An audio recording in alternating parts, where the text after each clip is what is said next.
정구인 대리인 김희수 변호사입니다. 1987년 민주화 이후 대한민국은 다양한 정치 상황을 경험하였습니다. 과거 권위주의 정부에서는 가능하지 않았던 정권 교체도 이뤄냈습니다. 정당들의 지지가 여당에서 야당으로, 다시 야당에서 여당으로 교체되었습니다. 여당이 된 정당은 국정을 책임졌고 야당이 된 정당은 정부를 견제함으로 균형을 이루고자 하였습니다. 물론 교체된 정권의 여정이 순탄하지만은 않았으므로 물리적 충돌과 극단적 대립으로 국회가 공전하는 경우도 여러 차례 있었습니다. 또한 민주화 이후 우리는 7명의 대통령을 경험한 바 있습니다. 공정하고 민주적인 대통령도 있었지만 권위적이고 독단적인 이도 있었고 사리사욕을 꾀한 이도 있었습니다. 우리가 겪은 시대적인 상황도 다양했습니다. 국가 경제가 파탄 직전까지 가기도 했고 국민의 생명과 건강이 위협받는 위험한 상황도 있었습니다. 또한 북한과의 전쟁이 촉발될 수 있는 안보상 위태로운 상황을 겪기도 하였습니다.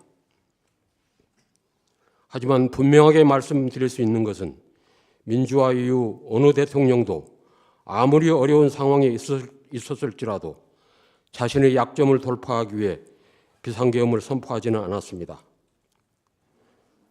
그것은 대통령이 비상계엄의 권력을 사용하는 순간 헌정체제는 중단되고 민주공화국은 붕괴되는 것이라는 사실을 알고 있었기 때문입니다. 영원히 성공하는 것이 불가능할 뿐만 아니라 성공하더라도 오히려 더 큰 문제, 즉 더 큰 권력의 탐욕으로 이어지고 역사적 죄악으로 끌려 들어가는 통로라는 것을 잘 알고 있었기 때문입니다.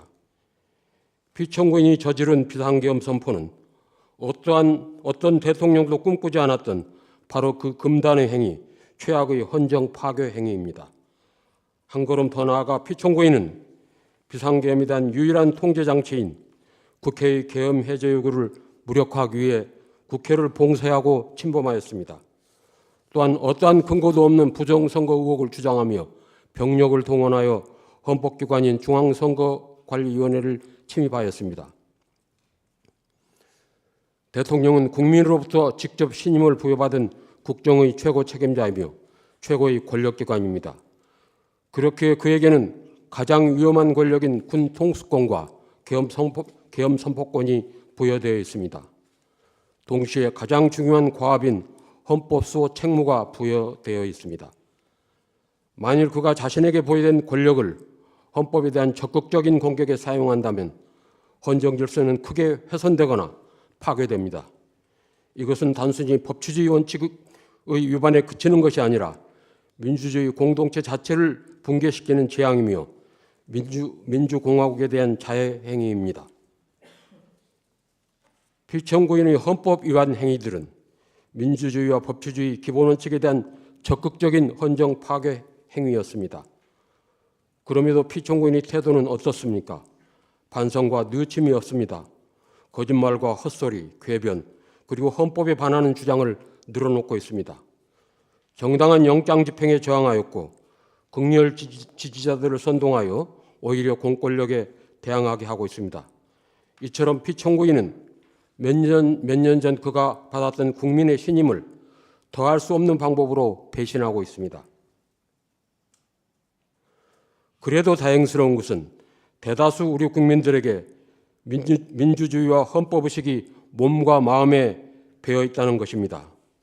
피청구인의 유연적인 12.3 비상계엄이 실패할 수밖에 없었던 것도 바로 시민들의 이러한 살아있는 민주의식 덕분입니다. 우리들은 이 자리를 빌려 감사드리고자 합니다. 비상계엄을 무산시켜야 한다. 계엄 해제 요구를 결의하는 국회를 방어해야 한다는 일념으로 한밤중에 뛰어나온 용감한 시민들에게 감사드립니다. 그리고 국민들에게 무력을 행사할 수 없다고 판단해서 상관의 명령에 소극적으로 저항한 지휘관과 장병들에게도 감사드립니다. 당신들이 있었기에 우리들의 일상을 유지할 수 있었으며 우리와 가족들의 생명과 자유를 지킬 수 있었습니다.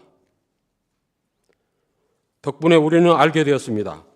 우리들이 만들어낸 민주주의는 무모하고 무도한 대통령 한 사람이 뒤집을 수 있는 대상이 아니라는 것을, 그리고 대한민국에서 민주주의와 헌법 그리고 자유와 기본권은 단지 법이나 제도가 아니라 국민 모두가 내면화한 가치이며 양심이 되었다는 것을 말입니다.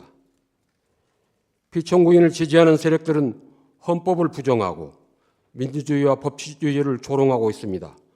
법원과 헌법재판소 파괴를 선동하고 있습니다. 이 파괴를 선동하는 세력들이 인터넷과 광장을 어지럽히고 있습니다. 시끄러운 굉음으로 공동체의 신뢰와 가치를 혼란에 빠뜨리고 있습니다. 비상계엄 선포로 대한민국 공동체가 입은 상처는 깊고 위중합니다. 공고화된 민주국가 시민으로서의 자긍심에 큰 손상을 입었습니다. 추락한 경제는 정치적 불안에 위기감을 더하고 있습니다. 대통령 탄핵을 둘러싸고 정치적 양극화는 더 심화되었습니다. 또한 군 전체에 수치스러운 트라우마를 남겼습니다. 국민들은 그 상처의 치유를 원하며 민주주의와 헌정 질서의 온전한 복원을 갈망하고 있습니다. 우리는 자신감과 용기를 가져야 합니다. 대한민국의 법치와 민주주의 시스템에 대한 의연한 신뢰를 가져야 합니다. 거스를 수 없는 국민들의 보편적인 합의로 민주주의와 법치주의를 완성하기 위해서는 많은 시간과 노력이 필요할 수도 있습니다. 우선 가장 중요한 일부터 한 걸음씩 해결해 가야 합니다. 그 첫 번째 과제는 바로 이 사건 탄핵 심판에서 공정하고 정의로운 결정이 내려지는 것입니다. 바로 대통령에 대한 파면 결정입니다. 만에 하나 헌법재판소가 피청구인에 대한 탄핵 심판 청구를 기각하여 피청구인이 대통령의 직무에 복귀하게 된다면 이는 더 큰 재앙을 불러오는 것으로 우리 공동체와 구성원 모두를 위험에 빠뜨리는 행위가 될 것입니다. 피청구인의 무모한 헌정 파괴 행위로부터 헌법을 수호하기 위해 헌법과 법치주의의 준엄함을 분명하게 보여줘야 합니다. 다시는 이러한 일이 재발되지 않도록 피청구인에게 엄중한 책임을 물어야 합니다. 그러므로 피청구인 윤석열 대통령에 대한 파면 결정은 신속하게 내려져야 합니다. 감사합니다.